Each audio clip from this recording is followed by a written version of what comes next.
Hi guys, and welcome to another unboxing and first impressions. Today we're unboxing a watch from Baltany, and Baltany makes mostly homages of like past military watches or historical military watches, and this is actually a Rolex homage, but one that I can pretty much guarantee you've never seen because nobody's doing homages of these. So this is not a Daytona, a GMT, a Submariner, not even an Air King. This is something completely different. So let's open it up and see what it is. It comes in this travel pouch. Oh, let me just open it. And here it is. First, let's move this away. Just to check out the package, you get the warranty. It comes with 2 years warranty. You get a cloth, you get a strap changing tool, and this is a user manual in both Chinese and English, and it covers all their watches. So let's move that away and get this beauty. And this is an homage or recreation of the first waterproof watch, the Roolex 1926 Oyster. And I freaking love the thing.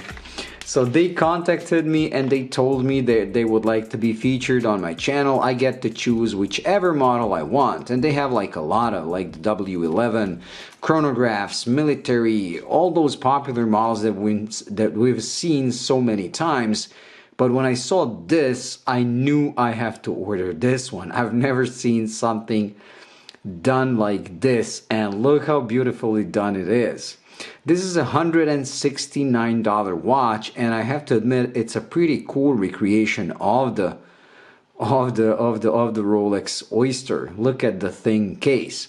This is actually 11.1 millimeters with the crystal. Without the crystal, I believe it's like under 10. Comes with a screw-in crown, and I went with the gold bezel, gold crown. You also have the silver ones.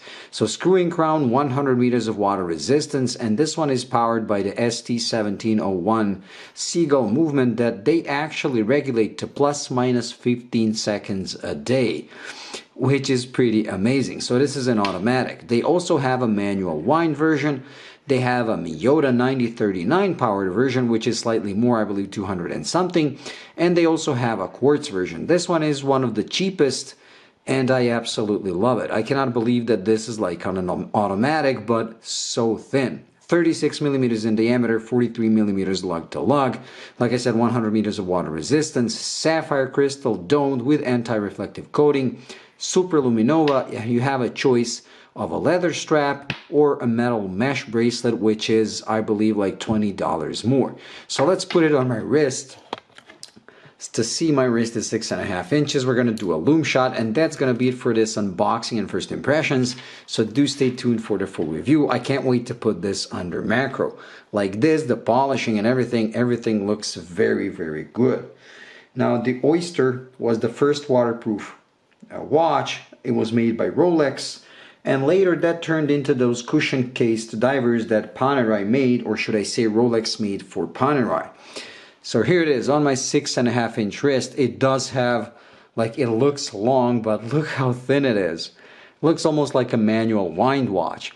And the reason it has these grooves on the bezel is because the Oyster case was made by screwing the upper part and screwing the lower part. That's why Rolex still has the case bags that are like this with these grooves to have the tool being able to catch it and screw it on properly. Well, the first waterproof watch by Rolex also had these grooves so that you can catch this with the tool and screw it in from the upper side.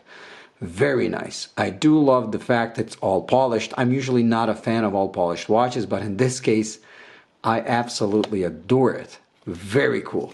Okay, and look, you have even a gold-plated buckle to match the case and the crown. The crown is very easy to grip, and I love that they matched this bezel. Okay, let me just now charge. Okay, with the watch charged, let the camera focus. I'm not expecting a lot from this loom because it is this like yellow faux patina. Turn off the light.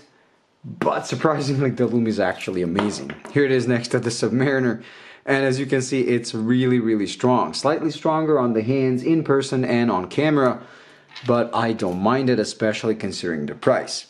Quite frankly, I'm blown away by this watch simply because of what it is trying to replicate. Like, you get tired of all those sub-clones and sub-inspired watches and all those other popular models. This is so original, even though it's not original. It's like a recreation of something, and it is an homage, but such a rarely seen homage that I absolutely love this thing. And I love the fact that it's all polished with no markings whatsoever. Anyways, I'll leave the link to their webpage in the description, so do check them out. And like I said, do stay tuned for the full review after I spend some time with the watch and do the macro shots and everything.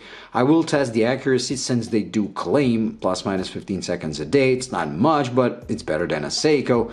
So we're going to see how it performs, and we're going to see it under macro, but based on how the polishing is done and how all the transitions are pretty clear, I believe this is going to be good under macro. Anyways, that's it. So thank you for watching. I hope you enjoyed. If you did, please like and subscribe, and I'll see you in the next one. Bye.